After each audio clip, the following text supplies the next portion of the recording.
What is the best way to evangelize? People have been talking about that in churches for a long time.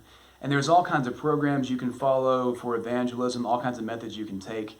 Flavil Yeakley was a church statistician, and he wrote a book called Why Churches Grow, where he identified three major ways that churches evangelize in their communities. There is the lecture method, the salesman method, and then the friendship method. So the lecture method sounds pretty self-explanatory. It's a one-way transmission of information. Imagine being in a classroom where you're listening to a professor. So in a conversation about evangelism or the gospel, the only reason that person is listening to you is to correct your false information. And he just wants to get all that information into your brain. The salesman method is mostly using manipulation and your own words kind of against you. If you've ever been to a car lot or had someone trying to sell you something, then it's all about making you realize, don't you need this product that I have? And wouldn't your life be better if you had this product? And kind of twisting the conversation to work for them instead of you. The last method that he identified was called the friendship method.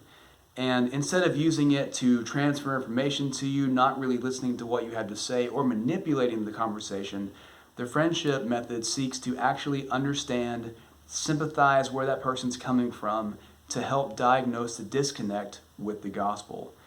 And of these three methods, the closest one to Jesus is the friendship method. There's a story in Luke 19 about Zaccheus. You remember Zaccheus from VBS, the wee little man? Zaccheus was a corrupt and greedy tax collector. And when Jesus and his disciples enter Jericho, he climbs up in a sycamore tree because the people around him do not like him. Maybe they're trying to block his way, or maybe they don't care about him because of their past experiences with him. Needless to say, this guy is not liked. So all he wants to do is see Jesus, this rabbi, this miracle worker. He just wants to see him.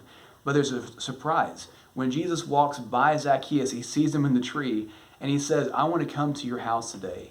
Me and my disciples are going to come eat with you today. Now, to me and you, that doesn't sound like that big of a deal. We can go meet wherever and eat, and it's not that big of a deal to us.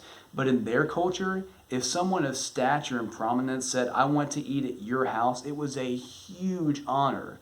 So here Zaccheus is, a corrupt tax collector who's greedy and doing things he's not supposed to be doing, being graced with Jesus' presence. So they eat together, and Jesus makes no stipulations about being seen with Zaccheus. He wants Zaccheus to know that he loves him and he's affirming him. And Jesus' kindness actually makes Zaccheus repent of his former ways.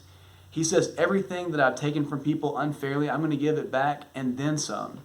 And at the end of that story, Jesus affirms Zaccheus and says, this man is just as much a child of Abraham as anyone.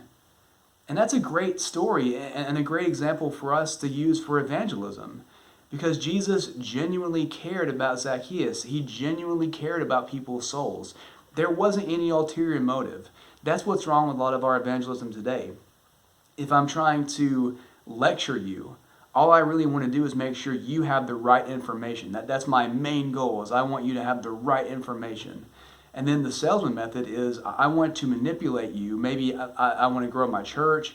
Maybe I have a quota, so to speak, to meet. And all I want to do is see, are you interested or no? But with the friendship method, we genuinely care about people first and then let them decide what to do with that message. There are plenty of other stories in the Gospels about where Jesus healed someone, or he was kind to them, or had a one-on-one with them, and they decided not to follow him. And Jesus was okay with that. Because to Jesus, the goal ultimately wasn't to grow his followers or to grow his church or raise a certain amount of money. To Jesus, his goal was to save people's souls. It should be the same for us.